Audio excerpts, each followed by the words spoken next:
But we begin with breaking news. A powerful earthquake has struck Turkey. The 7.0 magnitude quake destroyed several buildings in the city of Izmir and sent people rushing into the streets.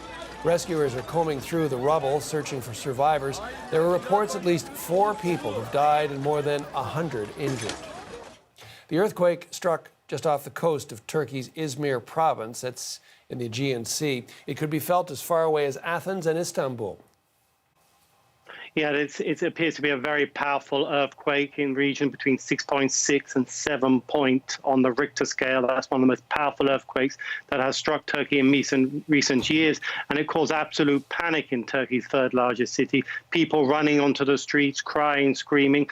We also understand from the mayor of Izmir, Tunç Soyer, he says at least 20 buildings have collapsed. They literally, and we have images of them collapsing like pancakes. This is an all too familiar sight for Turkey in these earthquakes, where buildings that are built questionably simply just collapse, trapping the people inside them. Now, as we speak, there are emergency efforts going on to carefully try to find anyone alive in these collapsed buildings. Emergency services have been brought in from all over the country. Turkey does have expertise in this, given the fact that many of its cities have been struck by these devastating quakes. A very difficult time for the country, especially for the 4 million or so people living in Izmir. Yeah, as you say, Dorian, all too familiar for Greece with the scenario, 4 million plus, very populated, people living densely together. What do we know about potential casualties? It's extremely difficult at the moment, as you can imagine. The emergency services are just struggling to find out, assess the situation, where their efforts are most needed.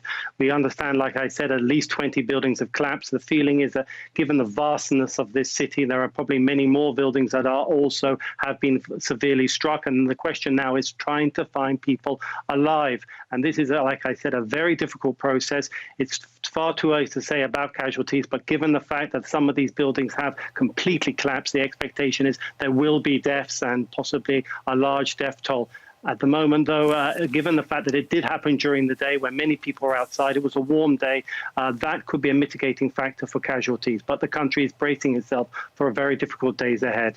This earthquake originating, as we understand it, in the Aegean, between Turkey and Greece, about 17 kilometers down.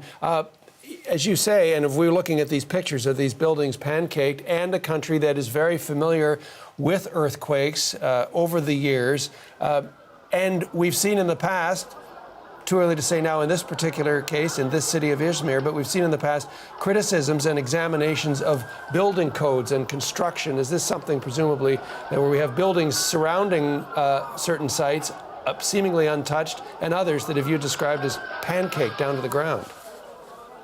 Absolutely. This is a problem that has plagued Turkey. I was here in 1999 when Turkey was hit by its most devastating quake in recent years, where over 17,000 people were killed when a provincial city outside Istanbul was devastated by the quake. And I saw these buildings, many buildings just collapsing, where other buildings seem to have been unscathed. Now, speaking to experts, they say there is no reason for a building to collapse like this, even if it's struck by a devastating quake. It's all about how they're built. Dodgy concrete, faulty concrete. Now, since that quake in Istanbul, there have been very stringent rules enforced on the building of quakes, stringent checks on new buildings. But many of the buildings in Turkey are very old before these regulations were introduced. And probably the fact is that the buildings that we've seen in Izmir, many of them were built before these new codes were introduced. But certainly, again, scrutiny will be on how buildings are built and why they are collapsing like this.